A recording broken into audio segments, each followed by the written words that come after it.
এখন আমি যাব হচ্ছে আমাদের একটা সংগঠন জনতার বন্ধু ফাউন্ডেশনের আজকে ঈদ পূর্ণমিলনী, ঈদের দ্বিতীয় দিন আজ। বর্তমান অবস্থান আমার বিরোজল বাজার। আমরা আমাদের ঈদ পূর্ণমিলনীটা করতে চাচ্ছি একটা বৃদ্ধাশ্রমে।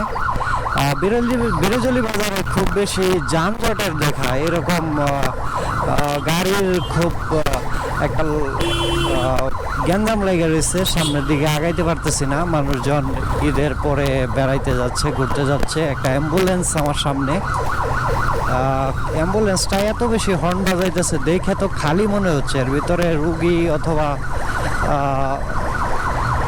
তেমন কিছু দেখা যাচ্ছে না।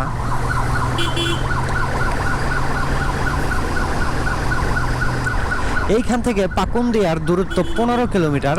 এটা হচ্ছে উজলি বাজার, আমতলি। আর আমি হচ্ছে সামনের দিকেই রয়েছে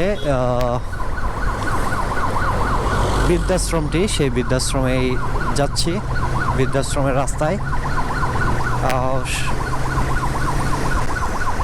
মহাখালী টু কটিয়াদি গামী বাস আমার সামনে রয়েছে, জলশিরি পরিবহন।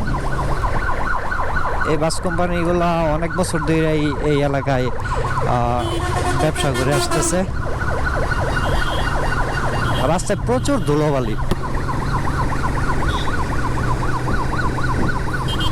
এটাও কিন্তু বিরোজলি গ্রামের দৃশ্য আপনারা দেখতে পাচ্ছেন। এই এলাকায় রাস্তার ধারে এইভাবে ঝুলিয়ে আনারস বিক্রি করা হয়, একেবারে অথেন্টিক আনারস, কোনো ধরনের কেমিক্যাল কিন্তু থাকে না। এগুলো আপনারা এই এলাকায় আসলে সংগ্রহ করতে পারবেন। এটা বীর উজলি কাপাসিয়ার টুক ইউনিয়নের একটি অংশ। রাস্তার পাশে এরকম আনারসের অস্থায়ী দোকান, বেশ কয়েকটা দোকান, 4-5টা দোকান অলরেডি আমি ক্রস করছি। তো এলাকায় লাল মাটি হয়, আনারসের খুব সুন্দর ফলন হয় এবং খুব সুমিষ্ট এই এলাকার আনারস। আমি অলরেডি বৃদ্ধাশ্রমে চলে আসছি। তো এটাই বৃদ্ধাশ্রমের গেট।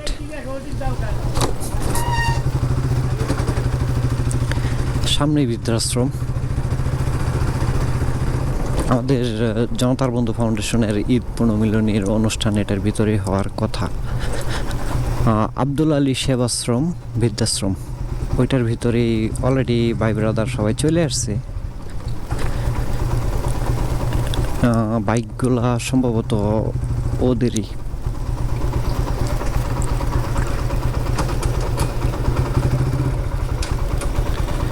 বৃদ্ধাশ্রমটা বেশ মনোরম পরিবেশে আছে, কিন্তু কোনো মানুষজনকে দেখতে পাচ্ছি না।